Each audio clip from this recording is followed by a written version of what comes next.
প্ৰিয় শিক্ষাৰ্থীসকল আজি তোমালোকৰ বৰগীত পাঠটিৰ প্ৰশ্নসমূহৰ উত্তৰসমূহ দিবলৈ মই উপস্থিত হৈছোহি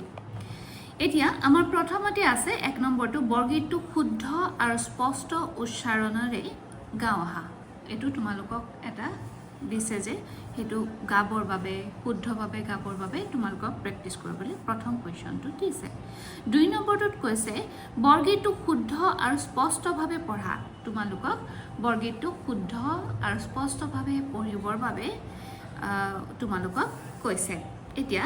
নেক্সট 3 নম্বৰ প্ৰশ্নসমূহৰ এতিয়া উত্তৰসমূহ আমি কৰিব লাগিব তলৰ প্ৰশ্নসমূহৰ উত্তৰ কোৱা আৰু লিখা 3.1 বৰগীত ৰচনা কৰা মহাপুৰুষ দুজনাৰ নাম লিখা এতিয়া আমি উত্তৰটো লিখিব লাগিব শ্ৰীমন্ত শংকৰদেৱ আৰু শ্ৰী শ্ৰী মাধৱদেৱ এতিয়া আমি এনেকে নিলিখি উত্তৰটো এনেকেও লিখিব পাৰো যে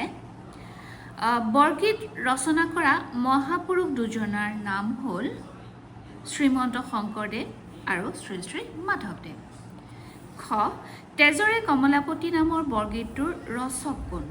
উত্তৰ তেজৰে কমলাপতি নামৰ বৰগীতটোৰ ৰচক হ'ল শ্ৰী শ্ৰী মাধৱদেৱ তিমিৰ ফেৰিয়া কি বাজ হয় উত্তৰ তিমিৰ ফেৰিয়া ৰবিৰ কিৰণ বাজ হয়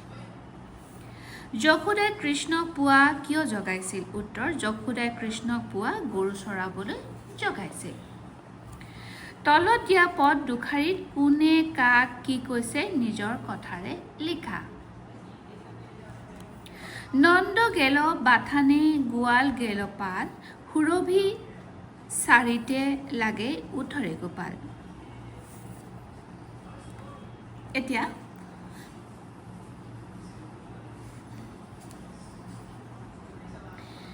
এই পদ দুখাৰী যশোদাই কৃষ্ণক কৈছে যশোদাই কৈছে যে কৃষ্ণই উঠা তোমাৰ পিতৃ গৰু খুটিলৈ গৈছে আৰু গৰুখিয়াবোৰে গৰু চৰাবলৈ গৈছে তুমি তোমাৰ সুৰভি গাই চৰাবলৈ যোৱা 5 নম্বৰ শব্দ সম্ভাৰ আৰু অভিধান চাই তলৰ শব্দবোৰৰ অৰ্থ লিখা কমলাপতি বিষ্ণু ভগৱান তিমিৰ আন্ধাৰ ডাকে মাতে ব্ৰজবধূ ব্ৰজধামৰ বোৱাৰী শতপত্ৰ পদুম ভ্ৰমৰ ভুমুৰা ত্ৰিজগত স্বৰ্গ মৰ্ত্য পাতাল এই তিনিকালৰ যি মালিক বা পতি আমি ত্ৰিজগতৰ পতি বুলি কওঁ বা পিতৃ 6 নম্বৰ বৰগীতটোত প্ৰকাশ পোৱা পুৱাৰ প্ৰাকৃতিক দৃশ্য এটি বৰ্ণনা কৰা বৰগীতটোত এটি সুন্দৰ পুৱা যশোদাই কৃষ্ণক আন গোপ বালকসকলৰ লগত গৰু চৰাবলৈ যাবলৈ কৈছে যিহেতু আমাক এটা প্ৰকাশ পোৱা পুৱাৰ প্ৰাকৃতিক দৃশ্য এটি আমাক এটা কৰিবলৈ কৈছে গতিকে এইটো এনেকৈ আমি লিখিলেই হ'ব তলৰ ছবিখন চোৱা আৰু তাত প্ৰকাশ পোৱা কথাখিনি কোৱা ছবিখনত ৰাতিপুৱা সেই যে তোমালোকক যিটো দিছে তোমালোকৰ চিত্ৰ এখন দি দিছে যে সেইটো কথা কৈছে ছবিখনত ৰাতিপুৱা এটি সুন্দৰ চিত্ৰ প্ৰকাশ পাইছে পানীত সুন্দৰকৈ পদুম ফুলি আছে সূৰ্য ওলাইছে আৰু চৰাই উৰি আছে 8 নম্বৰ শব্দৰ আগত ত্ৰি শব্দ লগাই নতুন শব্দ গঠন কৰা আৰু অৰ্থ জানি লোৱা আমাক জগত এতিয়া এই জগতৰ আগত ত্ৰি লগাব দিছে কি হৈছে ত্ৰিজগত তিনিটা জগত ত্ৰিজগত ভুজ ত্ৰিভুজ কাল ত্ৰিকাল শুল ত্ৰিশুল কোণ ত্ৰিকোণ নয়ন ত্ৰিনয়ন গম পাইছা নহয় ইয়াৰ আমি সেই শব্দকেইটাৰ আগত ত্ৰি লগাই দিছোঁ তলত দিয়া শব্দবোৰৰ আগত বি পূৰ্বসৰ্গৰ লগাই সেইবোৰেৰে অৰ্থ প্ৰকাশ কৰি একোটা বাক্য ৰচনা কৰা এতিয়া এই বাক্যকেইটা যে মই লিখি দিছোঁ তোমালোকে শিকিবৰ কাৰণে দিছোঁ তোমালোকে একজেক্টলি এই বাক্যটো নিলিখি এনেকুৱা ধৰণৰ বাক্য লিখিবা মুখ বিমুখ এই যে আমাক বি লগাব দিছে বিমুখ তেওঁ কেতিয়াও আনক বিমুখ নকৰে দূৰ বিদূৰ বিদূৰ স্থানত বিদূৰ মানে বহুদূৰ বিদুৰ স্থানত থকা মানুহবোৰক সহজে লগ কৰা নহয় কিৰণ বিকিৰণ সূৰ্যৰ পোহৰ বিকিৰণত মনবোৰ ভাল লাগিছে নন্দ বিনন্দ সিহঁতে বিনন্দেৰে খেলি আছে 9 নম্বৰ প্ৰশ্ন বজ্ৰাৱলী ভাষাত লিখা বাক্য চাৰি শাৰী আধুনিক অসমীয়ালৈ ৰূপান্তৰ কৰা ৰয়নৈ বিদুৰ দিশ ধবলি বৰণ ৰাতি শেষ হৈ পুৱাৰ পোহৰ হৈছে শতপত্ৰ বিকশিত ভ্ৰমৰ উৰাই পদুম ফুলত ভুমুৰা উৰিছে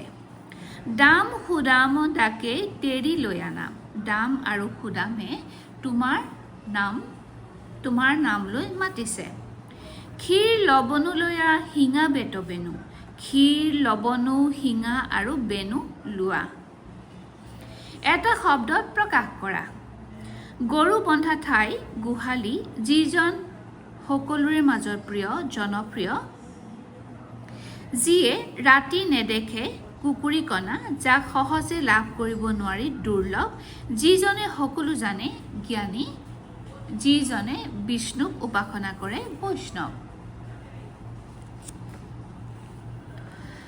11 নম্বৰ বৰ্গীটোত চাৰিটা আখৰেৰে গঠিত এটা শব্দ আছে সেই শব্দটোৰ প্ৰথম আখৰ দুটা মিলি বল বুজায় আৰু শেষৰ আখৰ দুটা মিলি মানুহৰ নাম বুজায় শব্দটো বিচাৰি উলিয়াই লিখা উত্তৰ হ'ব বলৰাম প্ৰথম দুটা মিলি বল হয় এতিয়া আমাক আৰু কেইটামান দিছে প্ৰথম আৰু তৃতীয় মিলি কি বুজায় প্ৰথম আৰু তৃতীয় মিলি বৰা বুজায় দ্বিতীয় আৰু তৃতীয় মিলি কি বুজায় দ্বিতীয় আৰু তৃতীয় মিলি লৰা বুজায়